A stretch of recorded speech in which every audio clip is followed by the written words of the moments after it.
आज उत्तर प्रदेश की राजधानी लखनऊ में समाजवादी पार्टी के दफ्तर पर मुजफ्फरनगर के एक पूर्व विधायक के बेटे ने समाजवादी पार्टी का दामन थाम लिया।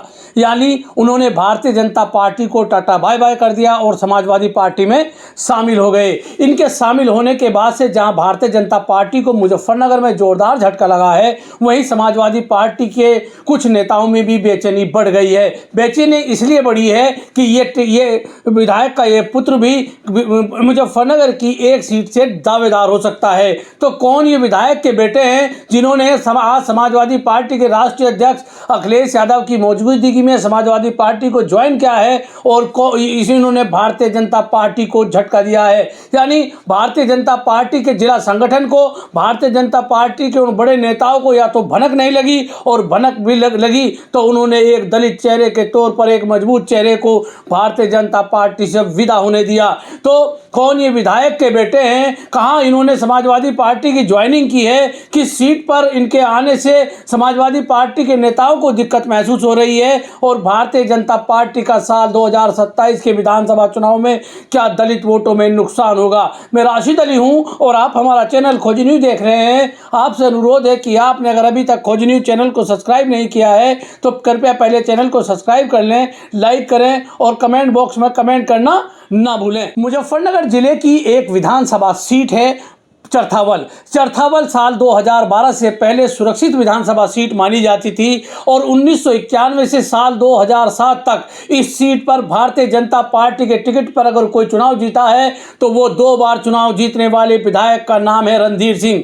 जी हां, साल 1991 में शेर सिंह राणा ने भारतीय जनता पार्टी के टिकट पर चुनाव लड़ा, लेकिन चरथावल सुरक्षित विधानसभा सीट से उन्हें दूसरे नंबर पर संतोष करना पड़ा। साल 1993 और साल 1996 में भारतीय जनता पार्टी के टिकट पर रणधीर सिंह ने 2 बार चरथावल सुरक्षित विधानसभा सीट पर भारतीय जनता पार्टी का परचम लहराने का काम किया था। हालांकि उसके बाद साल 2002 के विधानसभा चुनाव में उमा किरण ने बहुजन समाज पार्टी के टिकट पर चुनाव जीता।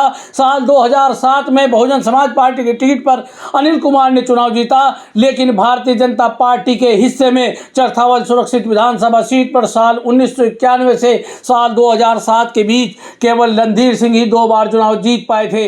आज चरथावल सुरक्षित विधानसभा सीट से 2 बार विधायक रहने वाले रणधीर सिंह के बेटे अंकित सिंह ने समाजवादी पार्टी के राष्ट्रीय अध्यक्ष अखिलेश यादव की मौजूदगी में लखनऊ में समाजवादी पार्टी ज्वाइन कर ली है। यानी उन्होंने भारतीय जनता पार्टी को टाटा बाय बाय कर दिया है। अब सवाल ये उठता है कि भारतीय जनता पार्टी का जिला संगठन क्या कर रहा था, भारतीय जनता पार्टी के बड़े नेता क्या कर रहे थे कि उन्होंने अंकित सिंह को समाजवादी पार्टी में जाने दिया। दरअसल रणधीर सिंह का चरथावल विधानसभा सीट पर अपना असर है, दलित वोटों में अपना असर है। जब साल 2027 के विधानसभा चुनाव आएंगे तो अंकित सिंह कम से कम चरथावल विधानसभा सीट पर समाजवादी पार्टी के लिए मुफीद हो सकते हैं। भारतीय जनता पार्टी के कार्यकर्ताओं में भी यह सवाल लगातार उठ रहा है जब से अंकित सिंह के समाजवादी पार्टी में शामिल होने की खबर आई है कि आखिरकार जिला संगठन ने भारतीय जनता पार्टी के कोर वोटर माने जाने वाले, भारतीय जनता पार्टी से जन्मजात जुड़े रहने वाले रणधीर सिंह के बेटे को आखिर पार्टी छोड़ने के लिए क्यों तैयार होने दिया। क्या भारतीय जनता पार्टी को साल 2027 के विधानसभा चुनाव में इसका नुकसान होगा, तो ये तो आने वाला वक्त बताएगा। लेकिन भारतीय जनता पार्टी के आम कार्यकर्ता ये बात कानाफूसी जरूर कर रहे हैं इस बात को लेकर कि आखिर भारतीय जनता पार्टी के बड़े नेताओं ने, भारतीय जनता पार्टी के जिला संगठन ने अंकित सिंह को क्यों नहीं रोका और क्यों उन्हें समाजवादी पार्टी में जाने दिया। अब हम बात करेंगे समाजवादी पार्टी की। समाजवादी पार्टी के राष्ट्रीय अध्यक्ष अखिलेश यादव ने जब अंकित सिंह को लखनऊ में समाजवादी पार्टी ज्वाइन कराई तो अखिलेश यादव भी खुश थे, मुजफ्फरनगर में समाजवादी पार्टी भी खुश थी। लेकिन अगर कोई खुश नहीं होंगे तो वो खुश नहीं होंगे जो कहीं ना कहीं पुरकाजी सुरक्षित विधानसभा सीट पर, चूंकि पहले चरथावल सुरक्षित विधानसभा सीट थी, साल 2012 के विधानसभा चुनाव में पुरकाजी विधानसभा सीट सुरक्षित हुई और वहां से सबसे पहले अनिल कुमार ने चुनाव जीता, बहुजन समाज पार्टी के टिकट पर चुनाव चुनाव जीता। साल 2017 में इस सीट पर भारतीय जनता पार्टी के प्रमोद ऊंटवाल ने चुनाव जीता।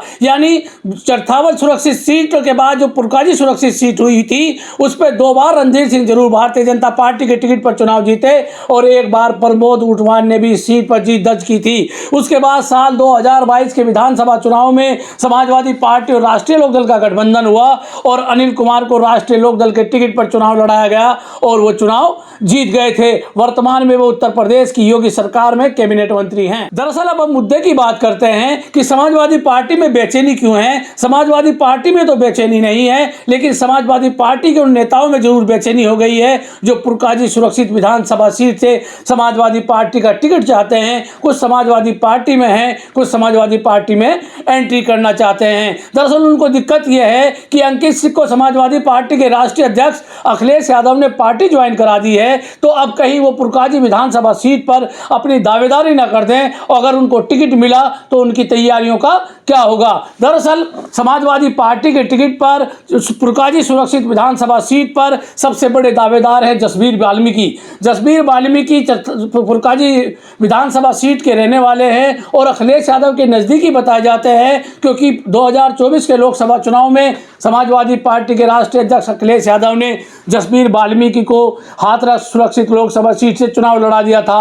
हालांकि वो हार गए थे। अब वो कहते हैं कि अखिलेश यादव ने उनसे वादा किया है कि उनको पुरकाजी सुरक्षित विधानसभा सीट पर चुनाव लड़ाया जाएगा। इसके बाद दूसरे दावेदार बालेंदर हैं। बालेंदर भी एससी समाज से आते हैं और उनकी भी पुरकाजी सीट पर दावेदारी है। इसके साथ ही कई और दावेदार समाजवादी पार्टी में हैं। दीप्ति पाल है, समाजवादी पार्टी की नेता हैं, एससी समाज से आती हैं, वो भी पुरकाजी सुरक्षित विधानसभा सीट से टिकट मांग रही हैं। इसके साथ ही पूजा अंबेडकर एक महिला हैं जो हरेंद्र मलिक गुट की बताई जाती हैं, बताया भी जाता वो भी पुरकाजी सुरक्षित विधानसभा सीट पर दावेदारी है। इसके साथ ही एक और दावेदार है, हालांकि वो किसी पार्टी में नहीं है, वो सरकारी सेवा में है, उनका नाम धर्मप्रकाश है और उनकी पत्नी पुरकाजी ब्लॉक में प्रमुख हैं। तो कहीं ना कहीं कैबिनेट मंत्री अनिल कुमार और धनप्रकाश के बीच राजनीतिक अदावत है। हालांकि धनप्रकाश अभी समाजवादी पार्टी में नहीं है, किसी पार्टी में नहीं है, वो सरकारी सेवा में है। तो अंकित सिंह के समाजवादी पार्टी में ज्वाइन करने के बाद समाजवादी पार्टी के जसबीर वाल्मीकि बेचैन होंगे, बालेंदर परेशान होंगे, दीप्ति पाल भी संकट में दिखाई पड़ेंगी, पूजा अंबेडकर की भी दावेदारी कमजोर पड़ सकती है। अब देखना यह होगा कि साल 2027 के विधानसभा चुनाव में अंकित सिंह के भाजपा छोड़ने से भारतीय जनता पार्टी को कितना नुकसान होता है और समाजवादी पार्टी के किस नेता को टिकट मिलता है। आपको हमारी ये वीडियो कैसी लगी कमेंट में जरूर बताइएगा। धन्यवाद।